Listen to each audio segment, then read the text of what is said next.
ዮናስና አሳ አንበሪው። እግዚአብሔር ዮናስን የሚውጥ ታላቅ አሳ አሰናዳ ይለናል ትንቢተ ዮናስ ምዕራፍ 2 ቁጥር 1። ይህም ዮናስን ለማጥፋት ሳይሆን ለማዳን ነው። አሳ ነባሪው ከእግዚአብሔር የተላከና መለኮታዊ ፍቃድን ለማከናወን የተዘጋጀ አደራና ኃላፊነት የተሰጠው እንጂ እንዲበላው ሥልጣን አልተሰጠውም ነበር። ጨጓራውም ዮናስን የሚፈጭበት ፈሳሽ እንዳያመነጩ ተደረጉ።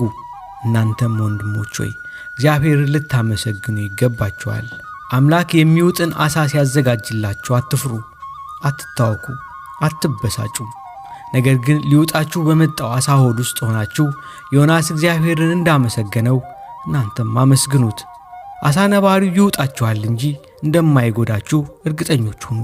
ከእግዚአብሔር ሥልጣን ውጭ በምንም አይነት መልኩም ቢሆን ሊነካችሁ አይችልም። ነገር ግን በፊት ወደ ነበራችሁበት ደረቅ መሬት እንዲተፋችሁ እግዚአብሔር አሳውን የሚያዝበት ሰዓት ይመጣል። ወንድሞች ሆይ በመከራ ስትሆኑ የዮናስን አሳ እያስታወሳችሁ ዳግመኛ ተጽናኑ። በአሳ በምትዋጡበት ጊዜ እንዳታጉረመርሙ ተጠንቀቁ። ምክንያቱም የዚህ ዓለም አሳዎች ብዙ ናቸውና።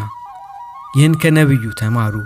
ዮናስ በአሳ ነባሪ ሆድ ውስጥ ሆኖ የጸለየው ጸሎት ልብን የሚነካ ነበረ። ጸሎቱም በትንቢት መንፈስና ድንቅ በሆነ እምነት የማይታየውን በሚገልጥ አይነት ሁኔታ የተከናወነ ነበረ።